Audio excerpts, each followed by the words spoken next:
Bien, vous tournez un petit peu votre cube pour voir la face supérieure. Vous cliquez sur cette face supérieure, vous allez cliquer sur l'outil esquisse et vous sélectionnez le cercle. Et vous tracez deux cercles sur cette face supérieure. Vous appuyez bien sur la touche échappe, vous tournez un petit peu plus votre face supérieure et avec votre outil de souris de sélection, vous cliquez sur le premier cercle. Alors pour le rayon, vous allez placer 1,5 mm. Pour la grandeur X, vous placez 22,5. Pour la valeur Y, tout dépend de là où se trouve votre origine. L'origine, ce sont les deux petites flèches rouges qui doivent apparaître. Ici, votre origine est placée en haut à gauche.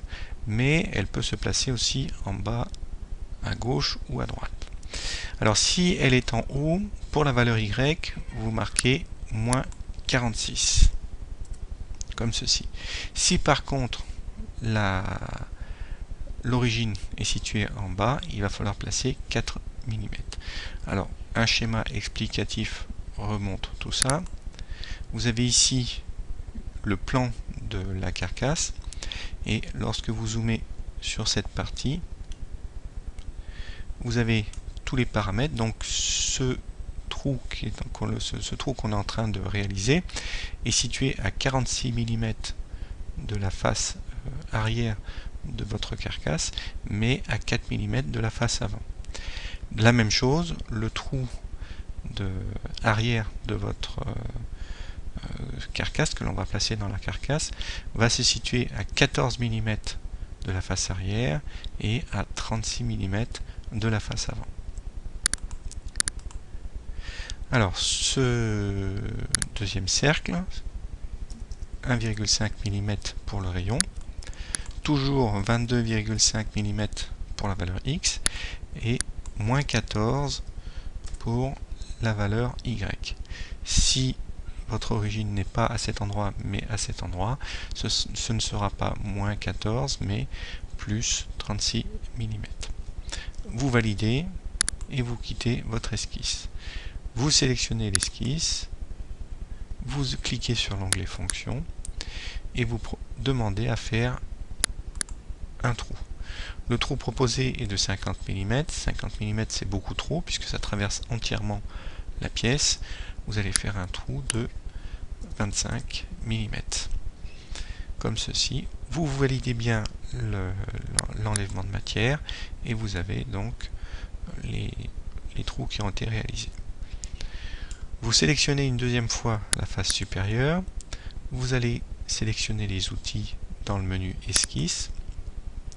Vous choisissez l'outil cercle et vous placez un cercle ou à peu près au milieu entre les deux autres trous. Vous n'oubliez pas d'appuyer sur la touche échappe de votre clavier. Vous resélectionnez le cercle. Vous lui donnez pour rayon 1,5 mm. Pour la valeur X, 22,5 mm. Et pour la valeur Y, comme sur le schéma, donc si vous êtes comme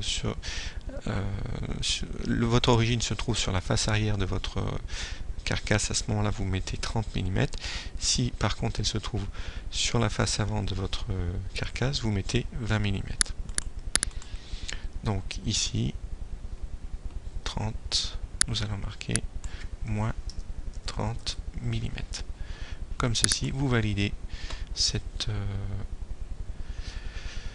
trou et vous quittez l'esquisse comme ceci. Vous sélectionnez cette esquisse, vous allez cliquer sur l'onglet fonction, vous cliquez sur l'enlèvement de matière. Et on vous propose un enlèvement de matière de 25 mm, mais c'est beaucoup trop, ça traverse entièrement les deux cylindres. Et vous allez mettre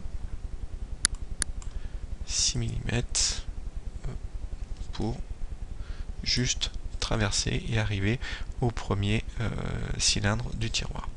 Vous n'oubliez pas de valider cet enlèvement qui apparaît ici et vous avez réalisé donc les différents trous qui vont permettre d'acheminer l'air comprimé d'un côté ou de l'autre de votre piston.